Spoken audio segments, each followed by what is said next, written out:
इस युग में हर किसी की जिंदगी में अपने अपने चिंताएं होती हैं, लेकिन मेरा मानना है कि हर चिंता चिता के समान नहीं होती, क्योंकि जब हम चिंतन करते हैं तभी हम अपने आप में बदलाव लाते हैं, या किसी चीज के ऊपर अगर हम चिंतन करते हैं तो हम उस चीज में सुधार लाने का प्रयास करते हैं।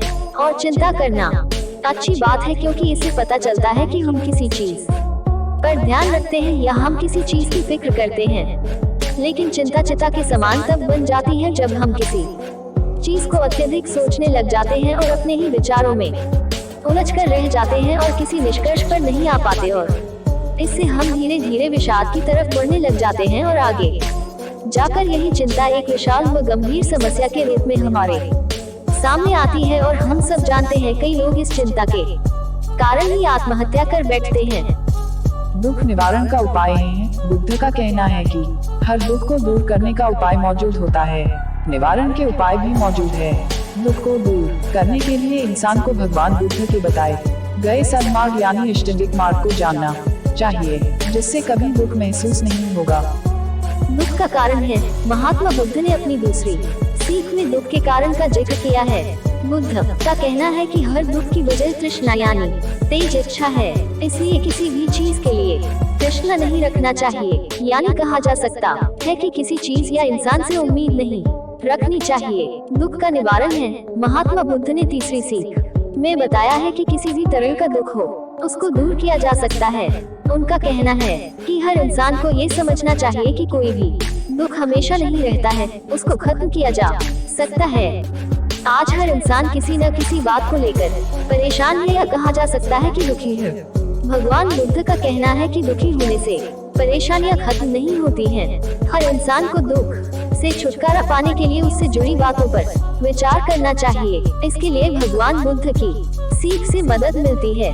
बुद्ध की 4 सीख। 1. दुख है। महात्मा बुद्ध की पहली सीख कहती है कि संसार में दैख है। बुद्ध कहते हैं कि इस संसार में कोई भी प्राणी ऐसा नहीं है जिसे दैख ना हो।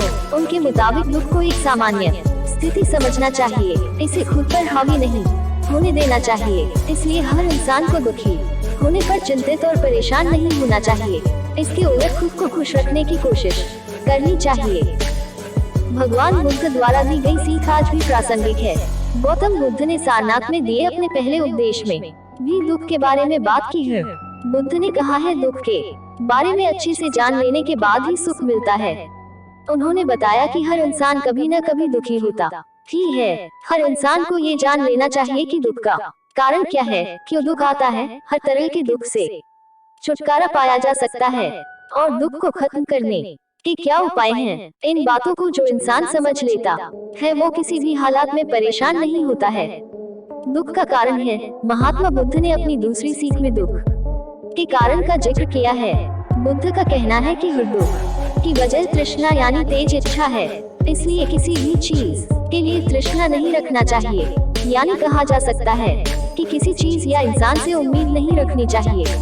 अध्यात्म की नजर से देखें तो वास्तविकता में न सुख न दैख है। सुख दैख तो मात्र एक विचार है। एक के लिए एक घटना दैख का संदेश लाती है तो दूसरे के लिए वही घटना भावी सुख की आहट देती है। अब हम बात करेंगे मीडिया में आई खबरों पर। संदेह हमें खबरों को हर स्तर से देखना चाहिए। पैसा, स्वास्थ्य, परिवार, समाज, ये हमारे अभिन्न हैं, परंतु सबसे विशाल तो अध्यात्म का पहलू है। यह मानना बचकाना होगा कि हर खबर सिर्फ एक स्तर पर हिट होती है। हर खबर का असर व्यापक होता है। वो नजर बाद में आए पर उसकी पहुंच बहुत ऊंची और गहरी होती है। एक खबर दैखलाई मालूम पड़ती है, परंतु उससे अनेक लोगों को सुख मिलता होगा, और शायद एक खबर सुखदारी मालूम पड़ती हो लेकिन उससे अनेक लोगों के घर में दैख का माहौल हो जाता होगा। बात गहरी है, इसको जरा ध्यान से पढ़िएगा। हर खबर को साक्षी भाव से देखिए तो उतनी परेशानी नहीं होगी जितनी बनाई जाती है। उदाहरण के लिए, शहर में डेंगू फैला। यह खबर दुखदायी महसूस होती है, परंतु इस घटना से कितने लोगों की जिंदगी बन जाएगी। बकरी का दूध, पपीता बेचने वालों की, डॉक्टरों की, लैब वालों की और उनके साथ अनेक लोगों की जबरदस्त कमाई हो जाएगी। अक्सर सोचता हूँ कि अंतिम संस्कार का सामान बेचने वाले के घर खुशी कब आती होगी। वह भी गले की आरती करता होगा तो कहता होगा कि सुख संपत्ति घर आवे। कब आएगी उसके घर में सुख संपत्ति, जब शहर में ज्यादा मृत्यु होंगी। इसलिए हर खबर को मात्र एक नजर से मत देखिए। सांसारिक खबर पर आध्यात्मिक नजर भी रखनी चाहिए। समाज में हर तरह के विचार के व्यक्ति होते हैं। कुछ पैसे की नजर से ही हर स्थिति, परिस्थिति और व्यक्तियों को देखते हैं। कुछ शारीरिक नजर से हर समय हर किसी को परखते हैं। कुछ लोग भावुकता के पलड़े में सबको तोड़ते हैं।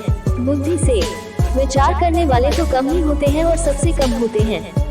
अध्यात्म की नजर से संसार को देखने वाले, इसका अर्थ धार्मिक नजर नहीं, जीवन को यथार्थ से देखना। इस संसार में 5 तरह के सुख हैं: धन का, तन का, मन का, बुद्धि तथा अध्यात्म का। आपने मिठाई खरीदी तो धन का सुख, खाई तो तन का सुख, पोते पोती को दी तो मन का सुख, स्कूल में प्रथम आए तो बुद्धि का सुख इत्यादि। परंतु प्रभु का ध्यान आध्यात्मिक सुख के क्षेत्र में आता है। सरा दिमाग के गुणों को और दौड़ाए तो पाएंगे कि 5 तरह के दुख भी होते हैं। आपके 1000 रुपए खोए तो धन का दुख, शरीर का कोई अंग खराब हो गया तो तन का डैक, छुट्टी उम्र में परिवार में कोई व्यक्ति गुजर गया तो मन का डैक, पर कोई व्यक्ति परिवार में मानसिक संतुलन खो गया तो बुद्ध का डैक। परंतु सबसे बड़ा डैक जो बहुत कम लोगों को होता है वो है अध्यात्म का डैक। अध्यात्म डैक अपने आप को न जान पाना है।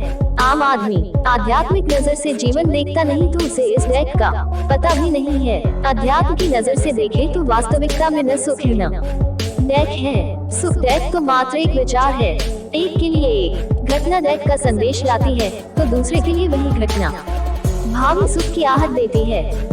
संसार में 5 तरह के डैक है: धन, तन, मन, बुद्धि और अध्यात्म का डैक। आध्यात्मिक डैक है खुद को न जान पाना। आम आदमी जिंदगी को आध्यात्मिक नजर से नहीं देखता, इसलिए उसे इस दुख का पता नहीं होता। एक खबर किसी के लिए भावी सुख का संदेश देती है तो वही खबर किसी के लिए डैक का कारण हो सकती है।